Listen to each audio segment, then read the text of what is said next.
সমস্ত সূত্র থেকে প্রশ্নপত্র ফাঁস অতীতে হয়েছে বলে জানা গেছে, আমরা চেষ্টা করেছি সেই সূত্রগুলো প্লাগ করা, যে সেখান থেকে যেন না হতে পারে। তো আশা করি আমরা সাকসেসফুল হব।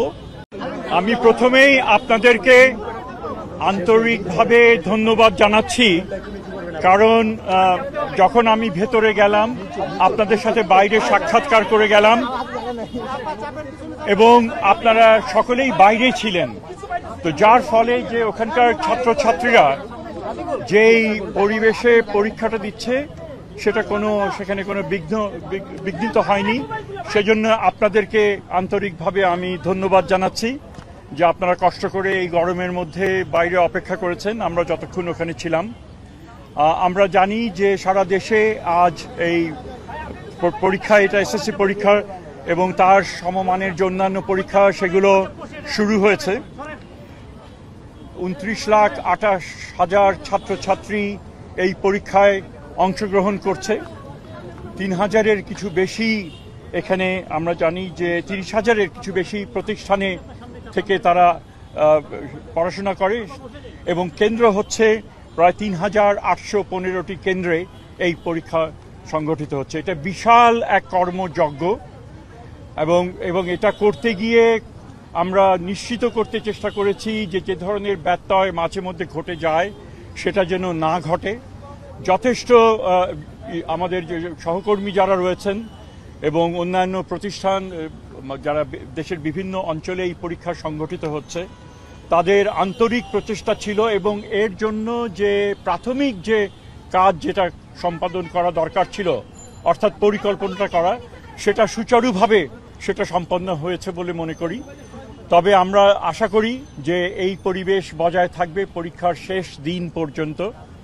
আমরা একটা বিশেষ বিবেচনায় যেটা আমাদের কিছুটা যেটা আমরা করেছিলাম, যে পরীক্ষার তারিখ ইস্টার সানডেতে পড়েছিল 20 তারিখে, আমরা অবশ্যই সেটা বিবেচনার মধ্যে নিয়ে সেই তারিখ 21 তারিখে করা হয়েছে এবং যার দ্বারা যে খ্রিস্টীয় সম্প্রদায় তারা আমাদেরকে আন্তরিকভাবে ধন্যবাদ জানিয়েছেন যে এই কাজটা আমরা করেছি।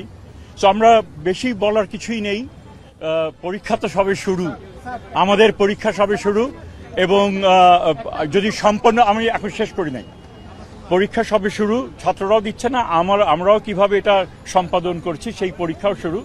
এটা শেষ হবে সামনের মাসে, তো আশা করি সুচারুভাবে সম্পন্ন করতে পারবো। এখন বলেন আপনি। পরীক্ষা বিগত সময় দেখেছি যে ফাঁসের এক ধরনের গুজব ছড়ানো হয় এবং বেশ কয়েকবার প্রশ্নপত্র ফাঁসও হয়েছে, বিশেষ করে 21-এর প্রশ্নপত্র ফাঁসও হয়েছে স্যার 2019 সালে। তো স্যার এইবার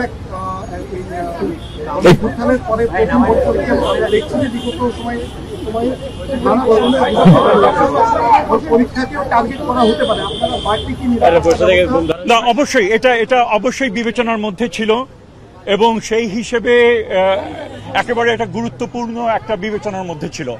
সেই হিসেবে যতটুকু যেই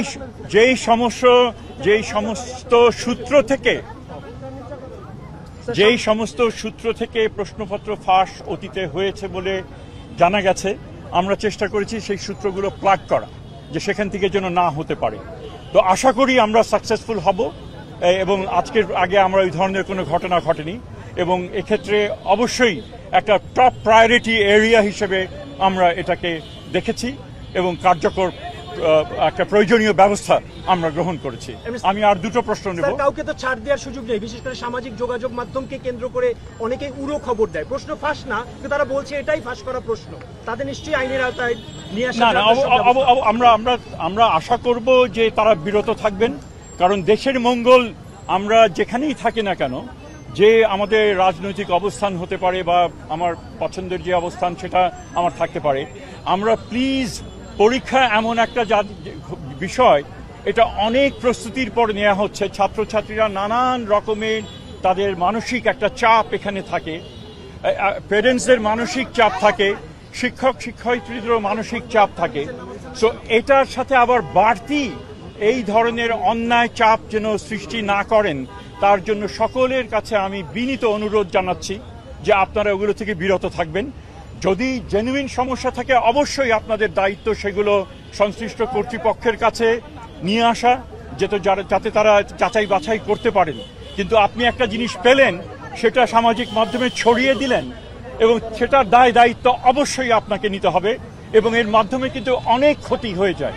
তো আমরা যে কোনো শুভবুদ্ধি সম্পন্ন মানুষকে, ব্যক্তিকে, এবং যারা সে সামাজিক মাধ্যম করেন তাদেরকে আমরা বিশেষভাবে আবেদন করব আপনার সেগুলো থেকে বিরত থাকা। আমার থার্ড প্রশ্ন, স্যার 2 মাসের ভিতরে কেমন? মাত্র 7 মাস সময় পেয়েছে, একটা ঝঞ্ঝাবিক্ষুব্ধ সময় পার করেছে শিক্ষার্থীরা। সিলেবাসটা কতটা সহনীয় হলো তাদের জন্য সেটা তারাই বলুক। সেই প্রশ্ন তো সিলেবাস কতটুকু সহনীয় হয়েছে আমরা মনে করি সেটা বিবেচনার মধ্যেই রেখেই করা হয়েছে, এবং কতটুকু সহনীয় সেটা আমি বলার চাইতে বোধহয় ছাত্রছাত্রীরা যদি জিজ্ঞেস করেন তারাই বলুক। আমার এই শেষ, আমরা এখন পরীক্ষা শেষে 2 মাসের ভিতরে ফল দেওয়ার একটা রেওয়াজ আছে স্যার। সরি,